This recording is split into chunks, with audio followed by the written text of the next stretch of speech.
Le jet privé descendit à travers les nuages, fendant l'air humide de l'Afrique de l'Ouest comme un couteau d'argent. À l'intérieur de la cabine, qui sentait le cuir et le scotch coûteux, était assis le prince Kilo, l'héritier du trône d'Oku. Il regardait par le hublot, observant l'approche des forêts verdoyantes et de la ville tentaculaire d'Oku. Il ajusta ses boutons de manchette, en platine pure incrustée de diamants, valant plus que ce qu'un village typique gagnait en une décennie. Kaou n'était pas seulement un prince par le sang. Il était devenu un prince par la sueur il y a 10 ans. Il avait quitté Oku avec rien d'autre qu'une valise et une bourse d'études. Le royaume était alors en faillite. Son père, le défunt roi, était mort en laissant des dettes, et sa mère, la reine Nala, était restée vulnérable. « Pars, mon fils », lui avait-elle dit à l'aéroport il y a 10 ans, le visage trempé de larmes. « Pars et conquiers le monde. Sauve notre famille. Sauve notre dignité. » Et c'est ce qu'il fit. Kaou alla à Londres, puis à New York. Il conquit Wall Street. Il bâtit un empire technologique. Il devint milliardaire en dollars, pas seulement en monnaie locale. Mais il n'oublia jamais son pays. Chaque mois, avec la régularité d'une horloge, il envoyait un virement important au palais. 50 000 $, parfois 100 000 $. Pour maman, écrivait-il en référence. Donnez-lui le meilleur. Rénovez ses appartements. Achetez-lui la plus belle dentelle. Assurez-vous qu'elle mange comme la reine qu'elle est. Il envoyait l'argent à son oncle, le régent Jomo, l'homme qui occupait le trône jusqu'au retour de Kaou. L'oncle Jomo renvoyait des photos. Des photos du palais rénové. Des photos de banquets. Des photos de la reine Nala souriante. Bien que les photos fussent toujours un peu floues, un peu lointaines. Elle est heureuse, disait l'oncle Jomo au téléphone. Elle vit au paradis, mon fils. Elle prie pour ton retour. Et maintenant, le moment du retour était arrivé. Kilo était de retour, non seulement pour prendre sa couronne, mais aussi pour prendre femme. Son mariage avec la fille d'un noble de la tribu voisine était prévu pour demain. Une union pour consolider son règne. Le jet toucha le sol. Dans un crissement contre le tarmac, le cœur de Kaou martelait sa poitrine. Il n'était pas nerveux pour la couronne. Il n'était pas nerveux pour le mariage. Il brûlait d'envie de la voir, elle, Nala, la femme qui avait vendu ses bijoux pour lui acheter son premier billet d'avion. Les portes s'ouvrirent. La chaleur d'Oku s'engouffra, familière et épaisse. Un tapis rouge attendait au bas de l'escalier. Les tambours gommes battaient. Des danseurs en jupe de raffia se déhanchaient au rythme de la musique. Et là, debout au bout du tapis, se tenait l'oncle Jomo.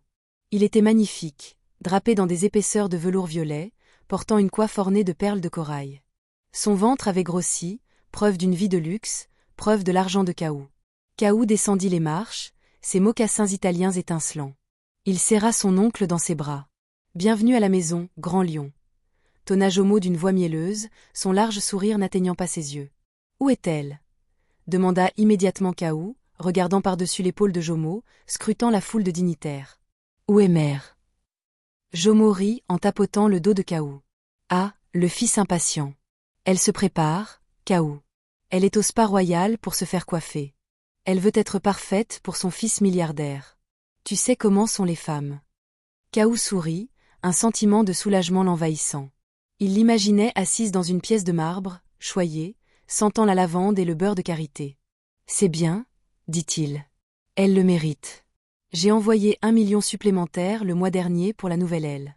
L'as-tu construite ?»« Bien sûr, répondit Jomo d'un geste de la main, guidant Kilo vers une Rolls-Royce qui attendait. « C'est magnifique. L'aile de la reine fait l'envie de toute l'Afrique. » Le convoi traversa la ville. Kaou observait les rues. Il voyait de nouvelles routes.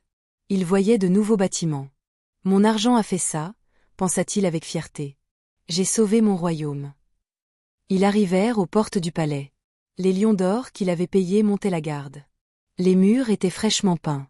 Des fontaines projetaient de l'eau dans les airs. C'était un paradis. Exactement ce pourquoi il avait payé. « Va te reposer, mon prince, » dit Jomo alors qu'ils entraient dans le grand foyer. « La répétition du mariage est dans 2 heures. Ta mère nous rejoindra au banquet ce soir. Elle se repose en ce moment. Laisse-la dormir. » Kaou acquiesça. Il était épuisé par le vol. Il se rendit dans son ancienne chambre, qui avait été transformée en une suite digne d'un dieu. Drap de soie, robinet en or, climatisation bourdonnant silencieusement. Mais alors qu'il s'allongeait sur le lit, il ne parvenait pas à dormir. Un sentiment étrange lui rongeait les tripes. Une intuition de fil. Pourquoi n'était-elle pas à l'aéroport? Nala aurait traversé le feu pour le retrouver. Rendez-vous chez le coiffeur ou non, journée au spa ou non, elle se serait tenue sur ce tarmac. Kaou se redressa. Quelque chose ne va pas, chuchota Théil. Il quitta son costume, enfila une simple tunique et ouvrit sa porte. Il n'appela pas les gardes. Il voulait lui faire une surprise. Il voulait se rendre lui-même dans la nouvelle aile de la reine. Il marcha à travers les couloirs dorés. Les serviteurs s'inclinaient profondément sur son passage. Mais il remarqua une chose lorsqu'il demanda le chemin de l'aile de la reine, les serviteurs semblaient terrifiés. Ils pointèrent vaguement vers l'arrière du palais, évitant son regard. Kaou dépassa la salle de banquet. Il passa devant la piscine. Il atteignit l'arrière du domaine du palais, là où la nouvelle construction était censée se trouver, mais il n'y avait aucune nouvelle aile. Il n'y avait qu'un mur à moitié terminé couvert de mousse. Des matériaux de construction abandonnés pourrissaient dans l'herbe. Qu'est-ce que c'est que ça? Kaou fronça les sourcils.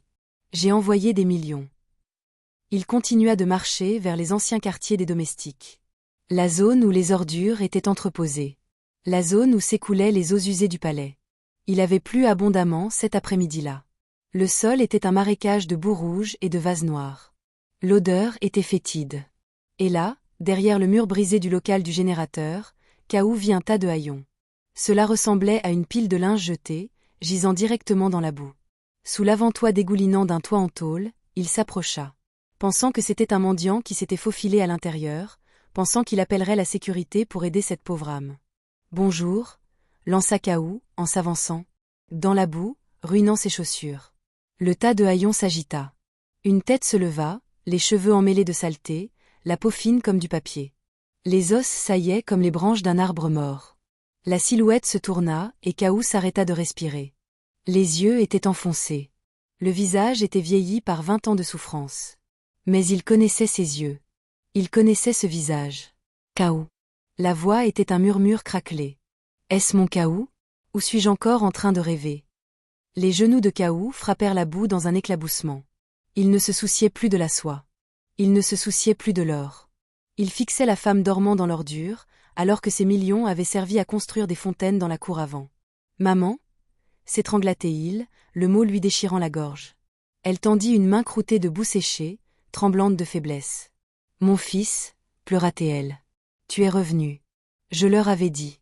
J'avais dit à Jomo que tu viendrais avant que la faim ne m'emporte.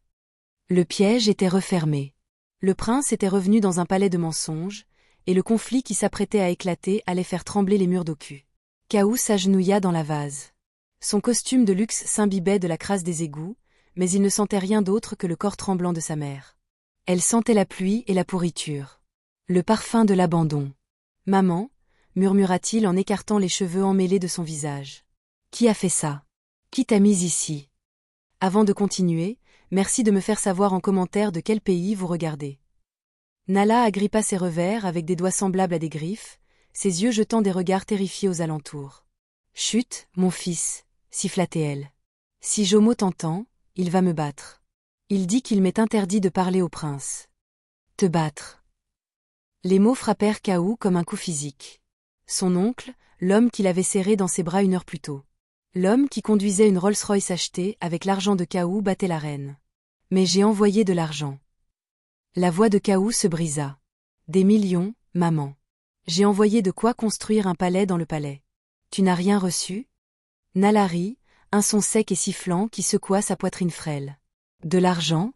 Kaou, j'ai mangé des épluchures de manioc rassis pendant 5 ans. Jomo disait que le royaume était fauché. Il disait que tu nous avais oubliés. Il disait que tu avais cessé d'envoyer de l'argent. Il disait que tu avais honte de ta mère de village. Kaou ferma les yeux. Une unique larme brûlante traça un sillon à travers la boue sur sa joue. La trahison était absolue. Ce n'était pas seulement un vol. C'était un meurtre de l'âme. Jomo n'avait pas seulement volé la fortune, il avait volé l'amour entre une mère et son fils. Il avait dépeint Kaou comme un méchant aux yeux de sa propre mère, tout en vivant comme un roi grâce à la sueur de Kaou. Je ne t'ai jamais oublié, jura Kaou, sa voix descendant vers un grognement guttural dangereux. Et je vais leur rappeler qui je suis. Il n'appela pas à l'aide. Il ne cria pas après les gardes. Il souleva sa mère dans ses bras. Elle ne pesait rien, plus légère qu'un sac de feuilles sèches. Une femme qui portait autrefois la dignité du trône, maintenant réduite à un squelette. Kaou se leva, la boue dégoulinant de ses vêtements, et commença à marcher. Pas vers les quartiers des domestiques, mais vers le palais principal. Non, Kaou. Nala paniquait, se débattant faiblement. Tu ne peux pas m'emmener là-bas. Je suis sale. Les invités, le mariage. Jomo a dit que j'étais une folle.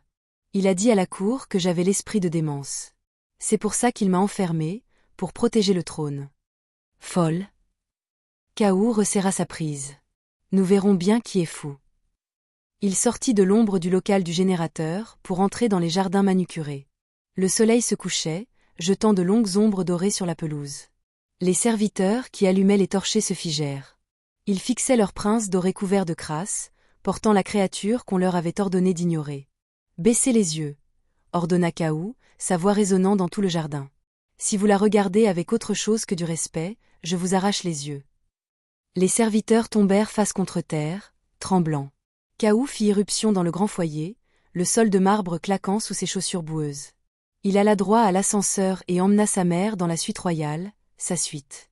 Il ouvrit la porte d'un coup de pied et la déposa délicatement sur les draps de soie.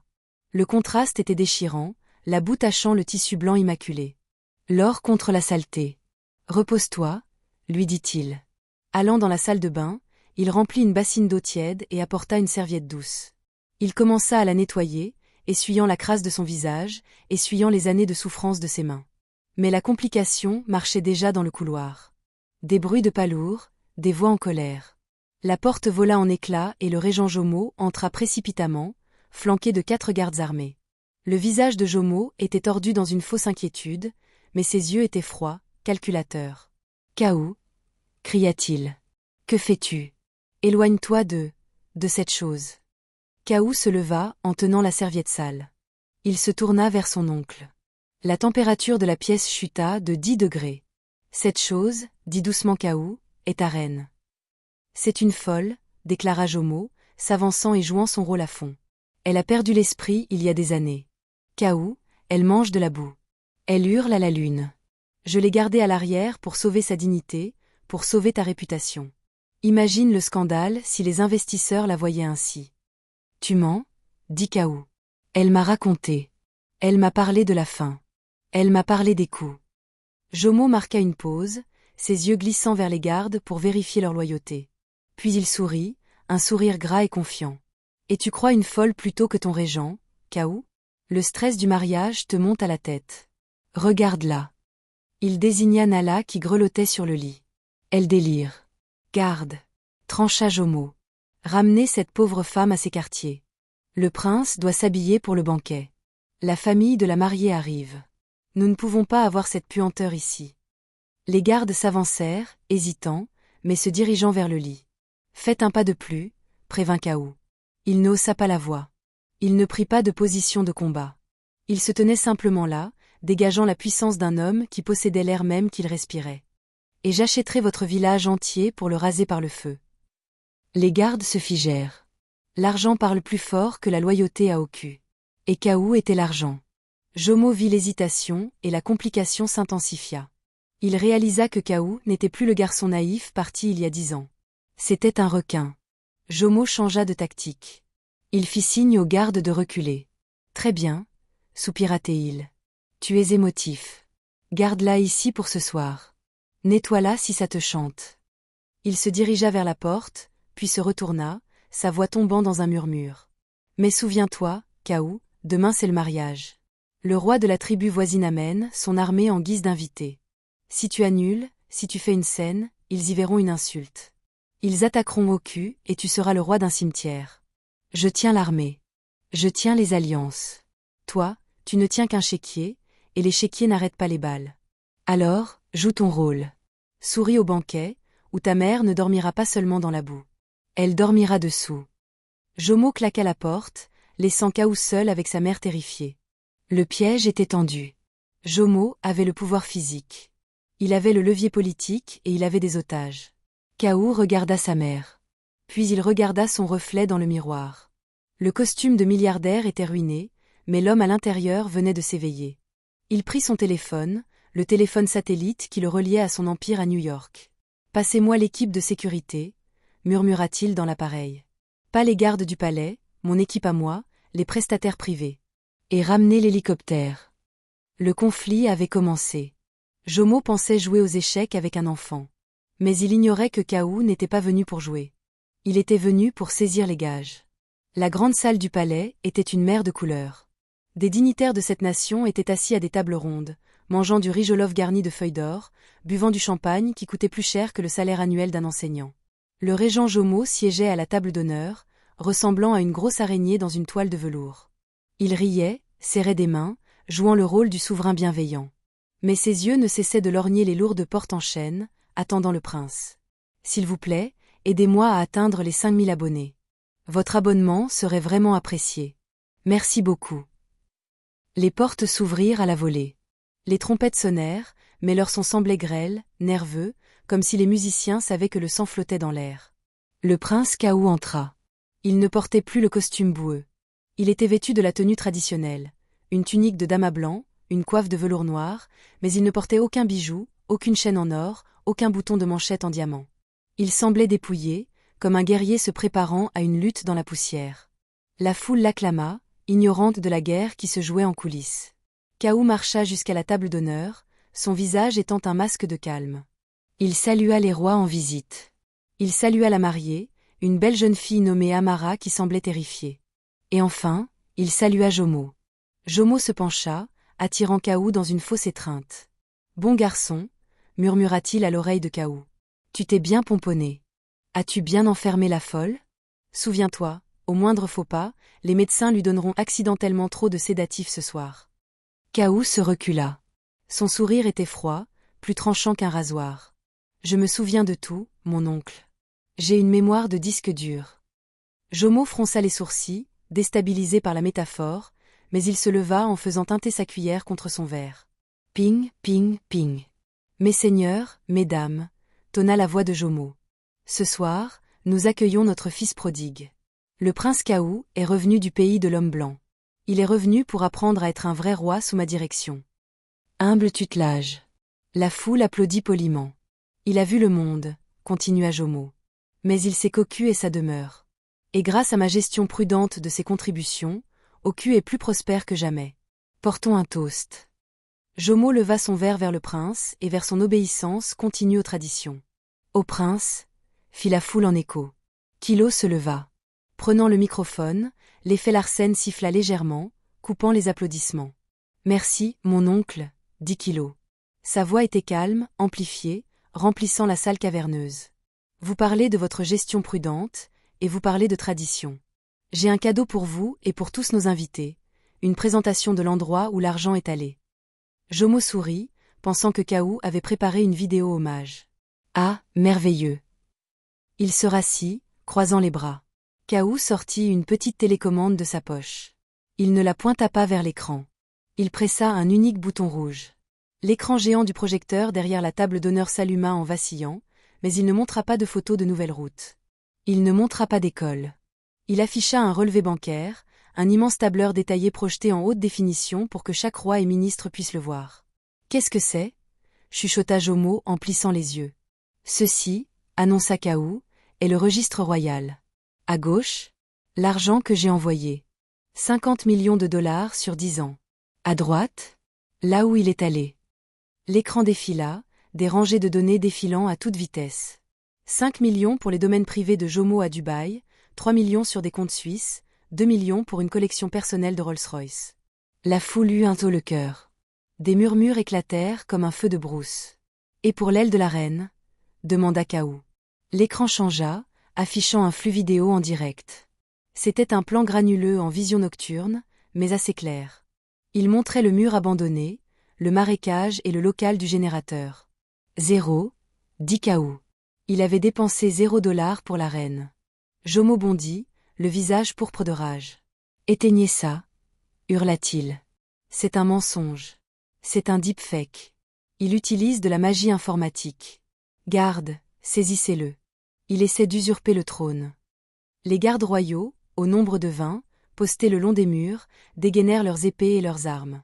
Ils hésitèrent une seconde, regardant l'écran, regardant le prince, mais Jomo était celui qui payait leur salaire. Ils s'avancèrent, entourant la table d'honneur. « Arrêtez-le !» Jomo pointa un doigt tremblant vers Kaou. « Emmenez-le au donjon et tuez la vieille femme. » La mariée hurla. Les dignitaires plongèrent sous les tables. Le chaos éclata. Les gardes de Jomo chargèrent Kaou, armes levées. Kaou ne bougea pas. Il ne scia pas. Il tapota simplement son oreille, où une petite oreillette sans fil clignota. « Maintenant, » murmura-t-il. « Écrasez-les. » Les vitraux de la grande salle volèrent en éclats vers l'intérieur. Des cordes descendirent du plafond et des silhouettes vêtues de tenues tactiques noires descendirent en rappel. Rapides, silencieux, mortels. Au même instant, les portes latérales volèrent en éclats. D'autres hommes en équipement noir affluèrent. Ils ne portaient pas d'épée. Ils portaient des tasers perfectionnés et des fusils paralysants. Ils bougeaient avec la précision d'une machine. « Qu'est-ce que c'est » hurla Jomo, se terrissant derrière sa chaise. « Ceci, » dit calmement Kaou, « est ce qu'1 milliard de dollars permet d'acheter. Voici les Black Mamba. Ma sécurité privée. » La confrontation fut courte. Les gardes du palais de Jomo étaient des brutes habitués à battre des villageois désarmés. Les hommes de Kaou étaient des professionnels. En 30 secondes, chaque garde du palais était au sol, ligoté avec des serre-câbles et désarmé. Pas une seule goutte de sang ne fut versée, juste une neutralisation efficace et brutale. La salle tomba dans un silence stupéfait. Les seuls encore debout étaient Kaou et son armée d'ombre. Kaou contourna la table, s'approchant de Jomo qui tremblait désormais, acculé contre le mur. « Tu as dit que l'échiquier n'arrêtait pas les balles, » dit Kaou, dominant son oncle de toute sa hauteur. « Tu avais raison, mais l'échiquier engage les hommes qui tiennent les fusils. »« Kaou, s'il te plaît, » bafouilla Jomo, tombant à genoux. « Nous sommes de la famille. Je gardais tout ça en sécurité pour toi. J'allais tout rembourser. » Kaou l'ignora. Il se tourna vers le flux en direct sur l'écran. « Amenez-la, » ordonna-t-il. L'écran changea, montrant les portes de la grande salle. Elles s'ouvrirent lentement et un calme s'abattit sur la pièce, plus profond que le silence lui-même. Entrant, soutenue par 2 femmes médecins, se trouvait la reine Nala. Elle était propre, vêtue d'une simple robe blanche. Ses cheveux étaient encore clairsemés, son visage encore émacié. Elle paraissait frêle, mais elle marchait, et ses yeux brûlaient d'un feu que Jomo pensait avoir éteint. Elle traversa la foule qui s'écartait. Les rois étrangers se levèrent par respect, voyant la vérité gravée sur son corps.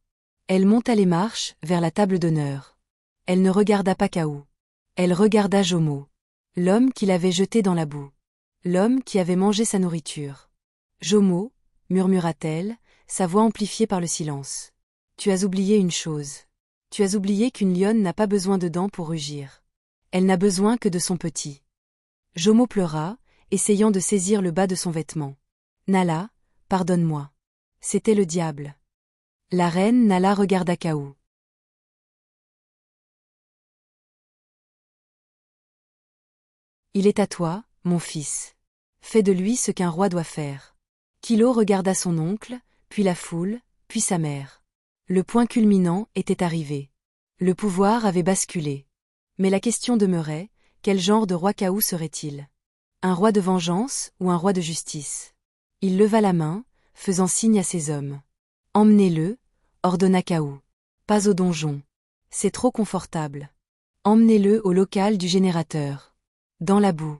Qu'il dorme là où la reine a dormi.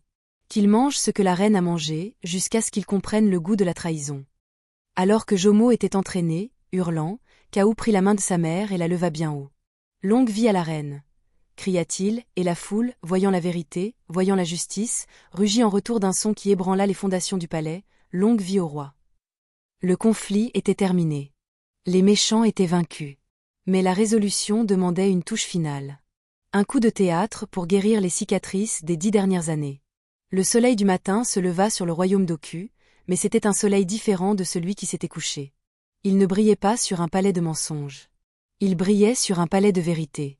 La grande salle était vide d'invités, les dignitaires étrangers étaient partis, murmurant des histoires sur le prince qui avait apporté la foudre et la reine qui s'était levée d'entre les morts. Dans les jardins royaux, le local du générateur restait silencieux. La mare de boue où la reine Nala avait dormi pendant 5 ans séchait sous la chaleur. Et à l'intérieur de la petite cabane immonde, le régent Jomo était assis, grelottant, mangeant un bol de manioc froid. comprenant pour la première fois qu'une robe de velours ne vous tient pas chaud. Seul l'amour de votre peuple le fait. Le prince Kaou se tenait sur le balcon de la suite royale, regardant son royaume. Il tenait une tasse de thé, mais ses mains tremblaient.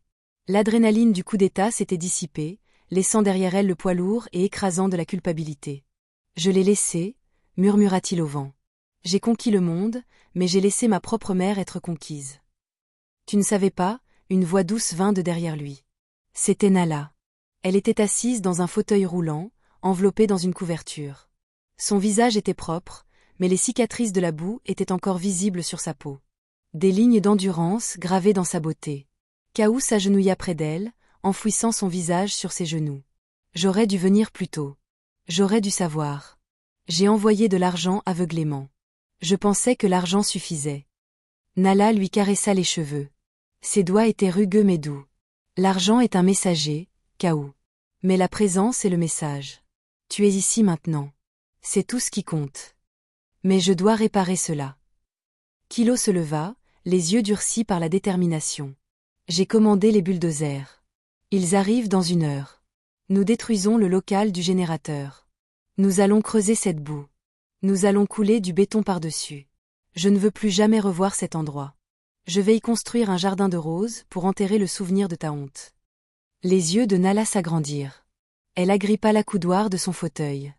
Non, dit-elle fermement. Kaou sia. Non, maman. Cet endroit est un enfer. C'est là qu'il a essayé de te briser. C'est là que je t'ai sauvé, murmura Nala. Une étrange intensité gagna sa voix. Arrête les bulldozers. Kaou, emmène-moi là-bas, maintenant. Maman, tu es faible. Emmène-moi là-bas, ordonna-t-elle. Et dans sa voix, Kaou entendit la reine, pas la victime. Il poussa son fauteuil roulant à travers les jardins, retournant vers ce lieu de puanteur et de pourriture, vers le local du générateur. Les serviteurs regardaient, dans la confusion. Pourquoi le prince ramenait-il la reine vers la boue? Ils s'arrêtèrent au bord de la vase. Nala pointa un endroit précis. Juste sous l'avant-toit dégoulinant, là où la boue était la plus profonde, là où elle avait posé sa tête chaque nuit pendant 5 ans. Creuse, ordonna-t-elle. Maman. Creuse, Kaou, avec tes mains. Creuse là où ma tête reposait. Kaou entra dans la boue, ruinant une autre paire de chaussures. Mais il s'en moquait. Il s'agenouilla et commença à creuser, retirant des poignées de terre noire. Il creusa au-delà de la surface, au-delà des verres, jusqu'à ce que ses doigts heurtent quelque chose de dur. Clonk. Ce n'était pas une pierre. On aurait dit du métal. Kaou creusa plus vite. Tirant sur l'objet, il en sortit. C'était une lourde boîte en fer rouillé, enveloppée dans plusieurs couches de vieux sacs plastiques scellés avec de la cire qui avait durci avec le temps. Il regarda sa mère. « Qu'est-ce que c'est » ? « Ouvre-la, dit Nala, les larmes coulant sur son visage. Kaou brisa le seau. Il força le couvercle rouillé. Les charnières grincèrent et à l'intérieur, reposant sur un lit de velours en décomposition, ne se trouvait ni or, ni diamant. C'était un lourd et ancien parchemin fait de peau d'animal, et à côté, le grand sodoku, le tampon d'ivoire massif qui portait l'esprit des ancêtres. Kaou eut le souffle coupé. Il reconnut le parchemin. C'était l'acte de propriété original du royaume, le document qui prouvait la souveraineté de la terre. Sans lui, le roi n'est qu'un propriétaire foncier. Avec lui, il est l'État. Le coup de théâtre, murmura Nala, sa voix tremblant d'émotion. Jomo ne voulait pas seulement l'argent, Kaou. Il voulait vendre au cul. Il avait passé un accord avec une compagnie minière étrangère. Ils lui ont offert des milliards pour exploiter nos forêts à ciel ouvert, pour détruire nos villages, pour transformer Ocus en un terrain vague. Mais pour signer le contrat, il lui fallait l'acte de propriété. Et il lui fallait le grand sceau. Quand ton père est mort, j'ai su que Jomo viendrait les chercher. Alors je les ai pris et je les ai enterrés ici, dans la crasse. Dans le seul endroit où je savais que sa cupidité ne le laisserait jamais regarder. Kaou fixa la boîte. Puis sa mère. La réalisation le frappa comme un raz-de-marée. Il t'a battu, s'étrangla Kaou. Il t'a affamé. Il t'a jeté dans la boue. Pas seulement parce qu'il te détestait, mais parce qu'il cherchait. Nala acquiesça, sanglotant ouvertement désormais. Chaque jour, il me demandait, où est-ce, sorcière? Où as-tu caché le pouvoir? Il pensait que je l'avais perdu. Il pensait que j'étais folle. Mais je ne dormais pas dans la boue parce que j'étais impuissante, Kaou. Je dormais sur le seau. J'étais le verrou de la porte. J'ai gardé l'âme de ce royaume avec mon corps. J'ai laissé la boue me recouvrir pour qu'il ne puisse pas te dépouiller de cette terre. Je t'ai attendu. Je savais que tu reviendrais, et je savais que si je le lui donnais, il ne resterait plus de royaume à gouverner pour toi. Kaou tomba à genoux dans la boue. Serrant la boîte rouillée contre sa poitrine, il regarda sa mère et il la vit véritablement pour la première fois. Elle n'était pas une victime de violences domestiques. Elle était un soldat. Elle était la plus grande guerrière qu'Oku ait jamais connue. Elle avait enduré 5 ans de torture, vivant comme un animal pour protéger son héritage. Pour protéger l'avenir de chaque enfant du village. Il rampa vers son fauteuil roulant et posa sa tête sur ses pieds, pleurant de manière incontrôlable, ses larmes lavant la poussière de ses orteils. « C'est toi le roi » sanglota Théil. « C'est toi le roi, maman. Je ne suis qu'un garçon avec un chéquier. Tu nous as tous sauvés. » Les serviteurs qui regardaient, qui avaient tout entendu, se mirent à pleurer eux aussi. Ils tombèrent à genoux, se prosternant dans la boue. Non par peur, mais par révérence. Nala se pencha et souleva le menton de Kaou. « Relève-toi, mon fils. La boue a fait son travail. Elle a gardé le secret. Maintenant, il est temps pour l'or de faire le sien. » Le dénouement vint rapidement, mais il ne fut pas celui que l'on attendait. Le mariage avec Amara ne fut pas annulé, mais il fut modifié. Kaou accompagna Amara à l'autel, mais il ne l'épousa pas ce jour-là.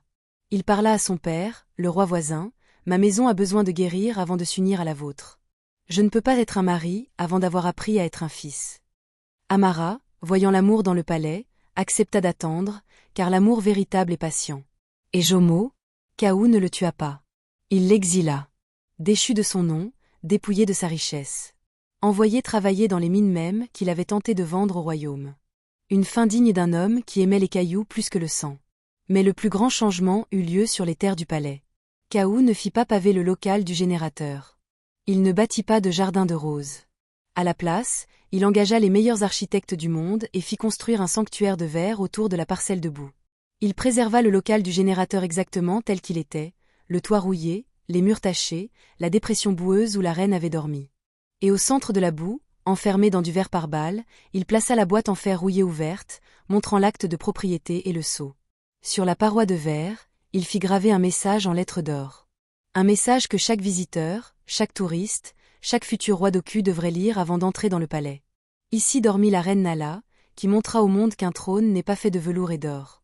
Un trône est fait du dos d'une mère, qui porte le poids du royaume et ne rompt jamais. Kaou régna pendant 50 ans, et il fut connu sous le nom de Kaou le Grand.